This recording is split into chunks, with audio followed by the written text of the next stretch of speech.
원자력계에서 일한다고 하면 그 말을 들은 사람의 리액션은 다음과 같습니다. 너 나랑 떨어져 있자. 혹은 위험한 거 아니야? 원자력을 왜 기피하는 걸까요? 첫 번째 이유로 사고가 나면 수습이 거의 불가할 정도로 힘든 상황이 옵니다. 원전 사고가 난 지역에서는 주민들을 대피시킵니다. 해당 지역에서 평생을 자랐어도 삶의 터전을 옮겨야 합니다. 인력이 빠져나감과 동시에 경제도 마비됩니다. 용기 있는 자가 나는 피폭되어 죽어도 좋다는 신념으로 이곳에서 살고 싶어도 근처에 슈퍼나 학교, 식당이 없기 때문에 누군가가 사는 것 자체가 불가능해집니다. 일본인에게 나는 후쿠시마에서 왔어요 라고 말하면 앞에 나온 상황보다 더 심각한 상황을 마주할 수 있을 겁니다. 많은 사람이 당신을 피하려고 하고 연민의 눈초리를 보냅니다. 취업이 힘들 수도 있습니다. 세계적으로 논란이 되는 큰 사건의 현장에 있었다는 사실 자체가 큰 트라우마로 번질 수 있습니다. 실제로 체르노빌 사건 이후 이사를 거부하며 사고 지역에서 쭉 살아온 주민이 있습니다. 그들은 아직 건강하게 살아있지만 체르노빌이라는 부정적인 인식 때문에 새로운 누군가를 마주치는 게 힘들다고 합니다. 즉, 사고가 발생하면 방사능 수치가 높아지는 것도 문제이지만 도시의 인프라가 녹아 없어지는 더 큰 문제가 있습니다. 개인적 차원에서 트라우마를 심어줄 수도 있다는 점도 심각합니다. 두 번째, 원자력 반대를 외치는 이유. 핵 폐기물 문제가 있습니다. 전 세계적으로 고준위 폐기물이라고 불리는 아주 위험한 쓰레기를 안정적으로 버릴 수 있는 공간은 현재 핀란드 온칼루 지역에 건설 중입니다. 2020년부터 쓰레기를 버릴 수 있다고 하지만 실질적으로 우리나라에서 아주 위험한 쓰레기를 버릴 수 있는 법적인 장치가 미흡합니다. 대책은 마련을 하는 중이지만 아직 확정적인 대책은 없다는 것이 문제입니다. 쓰레기를 버리는데 왜 그렇게 힘이 들까요?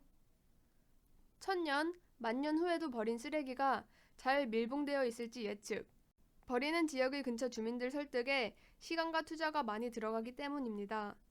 다른 나라와 무역이 필요할 경우 법적인 절차를 모두 밟아야 합니다. 차선책으로 쓰레기를 재활용하여 다시 쓰는 방법도 있지만 재활용을 하는 척 하면서 핵무기를 만들 수 있기 때문에 이 방법이 고려되는 상황은 아닙니다. 원자력으로 에너지를 만들면서 나오는 위험한 쓰레기를 처리하는 방법은 꼭 해결해야 되는 문제입니다. 세 번째 위험으로 핵무기 개발이 있습니다. 세계 2차 대전, 일본은 핵무기 2방을 맞고 미국에게 무조건 항복을 외칩니다.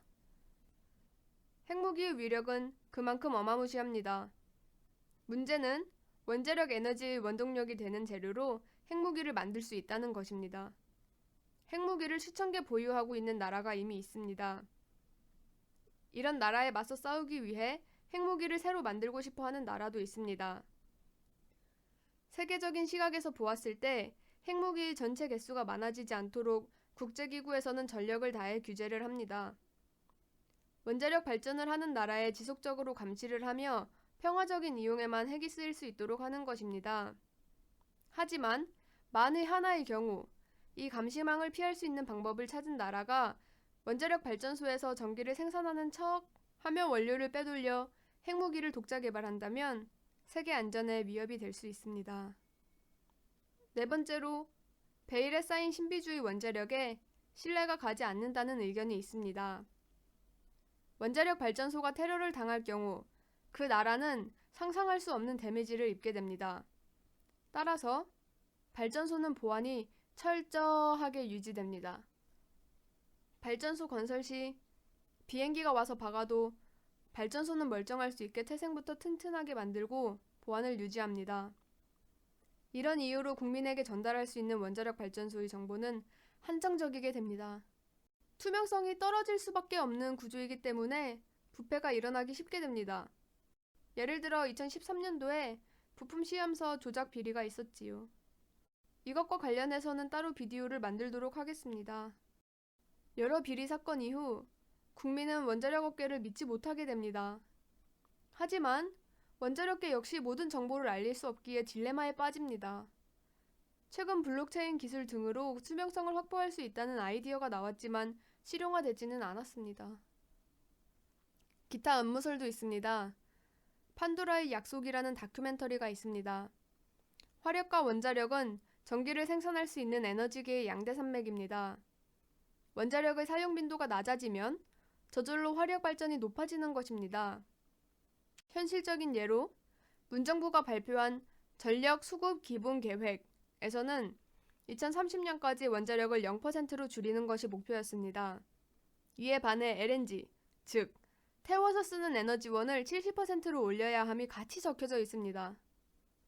판도라의 약속 다큐멘터리는 이런 상황을 꼬집습니다. 미국의 어느 화력 발전소가 신재생 에너지를 지원하는 운동을 한 흔적을 발견했습니다. 신재생 에너지로 에너지난을 해결할 수 있다고 말을 합니다. 이렇게 원자력 에너지의 수요를 낮추면 현실로 돌아왔을 때 신재생으로 충당하지 못하는 대부분의 모자란 부분을 화력 에너지로 채울 수 있기 때문입니다.